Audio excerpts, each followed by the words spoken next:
తన మీద తనకు కాన్ఫిడెన్స్ లేకపోవడమో, లేకపోతే నేను తప్పులు చేస్తున్నాను, ప్రజలు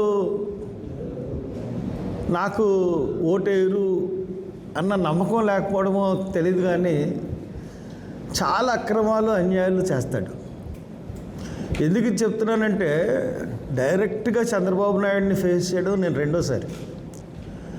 మొదటిసారి 2002లో మేయర్ కింద కంటెస్ట్ చేశాను.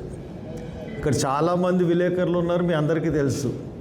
అప్పుడు జరిగిన ఎలక్షన్, అప్పుడు మేయర్ ఎలక్షన్ డైరెక్ట్ ఎలక్షన్.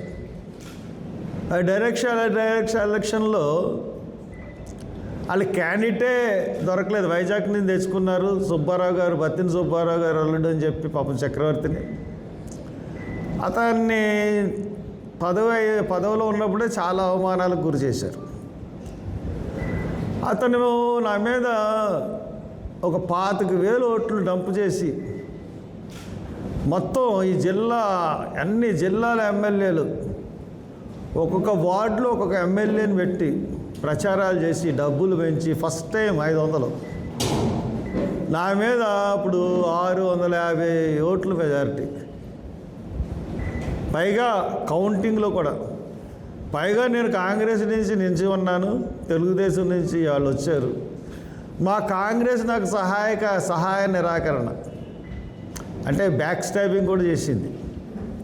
అయినా కానీ నాకు ఒక్కడినే నించున్నాను 650 ఓట్లతో. మళ్ళీ ఆ ఎలక్షన్ గుర్తొచ్చింది నాకు. ఎందుకంటే ఇది ఎలా చేశారంటే, ఓట్లు నమోదు కార్యక్రమం నుంచి ఓట్లు తీయిస్తాను, కంగారు పడకండి, 7వ క్లాస్ వాళ్ళని కూడా మీరు పట్టభద్రుల కింద రిజిస్టర్ చేయించారు. మరి ఈ విషయంలో ఎంతమంది ఉద్యోగాలు పోతాయో నాకు తెలియదు, కానీ అటెస్టేషన్ లేవు, ఏమీ లేవు, అలాగా చేసేశారు. మా దగ్గర నుంచి వెళ్ళిన ఎన్నో వేల ఓట్లని ఓటు ఇవ్వకుండా చేశారు. అంటే అక్కడి నుంచి మొదలైన ఈ యొక్క అవినీతి, ఈ అక్రమాలు ఇవన్నీ కూడా రోజు పెరుక్కుంటూ వెళ్ళిపోయాయి. అలా పెరుక్కుంటూ వెళ్ళిపోయి ఆఖరికి మీరు చూశారు లాస్ట్ రోజున వీడియో, ఈ పవన్ కళ్యాణ్ గారు డబ్బులండి నాయనుకున్నారెట్టి. నా డబ్బులు పంచుతున్నాను అనుకున్నారెట్టి, పవన్ కళ్యాణ్ గారు పంపించారు. అంటే డబ్బులు పంచడం అన్నది కూడా వీడియోలు వచ్చేసింది. మరి ఎలక్షన్ కమిషనర్ గారు కళ్ళు మూసుకుపోయి ఉన్నారా? ఆర్ఓ గారు కళ్ళు మూసుకుపోయి ఉన్నారా? అంటే మీకు ప్రజాస్వామ్యం, స్వేచ్ఛాయుత వాతావరణం ఏం అవసరం లే, మీరు ఇష్టానుసారంగా ఎలక్షన్ నడిపించారు. ఇలాగన్నప్పుడు మీరు ఎలక్షన్ పెట్టడం ఎందుకు? మీరే ఒకళ్ళు నామినేట్ చేసేయండి, ఎలక్షన్ పెట్టకండి. అయినా కానీ ఇన్ని అక్రమాలు చేశారా, ఇన్ని అన్యాయాలు చేశారా? నేను ఒక్కడిని ఇటేపు ఎక్స్ఎంపీని, 37 మంది ఎమ్మెల్యేలు, ప్రతి ఎమ్మెల్యే బూత్లో కూర్చున్నాడు. మినిస్టర్లు ఎలక్షన్ రోజు నుంచి సమీక్షలు, మళ్ళీ వీడియో కాన్ఫరెన్సులు, ఆడియో కాన్ఫరెన్సులు, లీకేజీలు, గ్రూప్ 4 అభ్యర్థుల గురించి. ఓరే అమ్మ, ఎన్ని తతంగాలు నడిపించారు చంద్రబాబు నాయుడు గారు. మరి ఆయన సాధు అంటాడు, సాధు డబ్బులు పంచి పెడతాడా పవన్ కళ్యాణ్ గారు?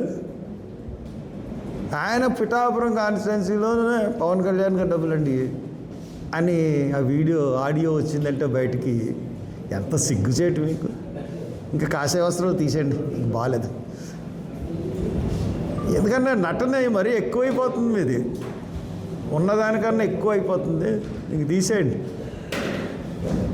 మంచం మీద కూర్చోవడాలు ఇవన్నీ తీసేసి మామూలుగా వచ్చేయండి. ఇంకా ఎలక్షన్ కూడా అయిపోయింది కదా.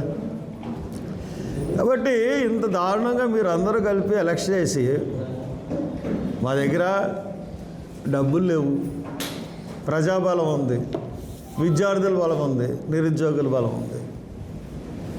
పైగా మీరు ప్రజల్ని మోసం చేస్తారన్న ఒక స్లోగన్ ఉంది మా దగ్గర. ఈవేళ అది నిరూపింపబడింది.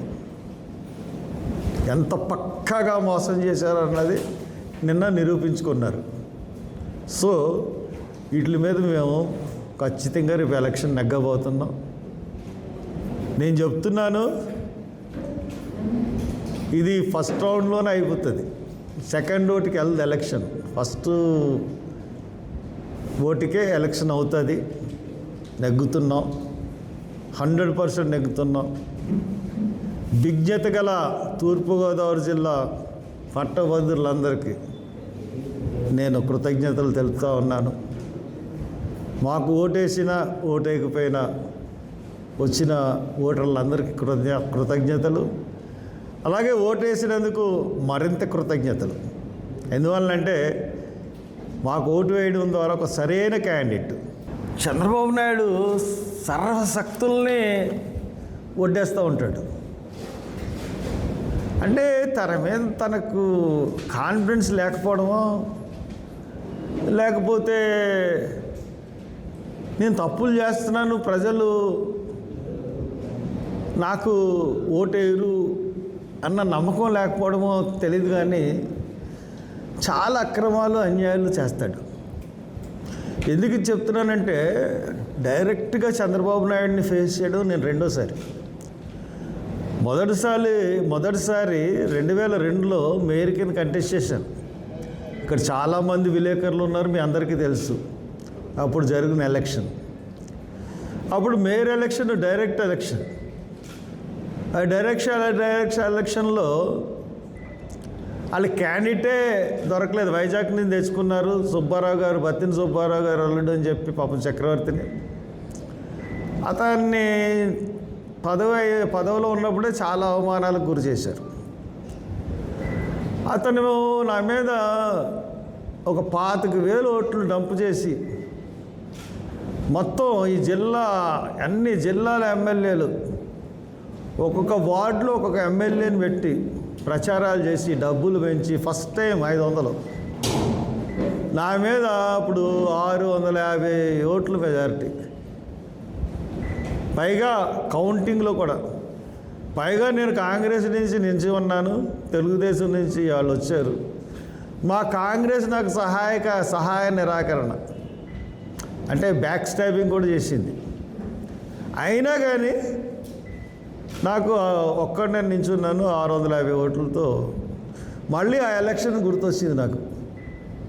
ఎందుకంటే ఇది ఎలా చేశారంటే ఓట్లు నమోదు కార్యక్రమం నుంచి ఓట్లు తీయిస్తాను, కంగారు పడకండి, 7వ క్లాస్ వాళ్ళని కూడా మీరు పట్టభద్రుల కింద రిజిస్టర్ చేయించారు. మరి ఈ విషయంలో ఎంతమంది ఉద్యోగాలు పోతాయో నాకు తెలియదు, కానీ అటెస్టేషన్ లేవు, ఏమీ లేవు, అలాగా చేసేశారు. మా దగ్గర నుంచి వెళ్ళిన ఎన్నో వేల ఓట్లని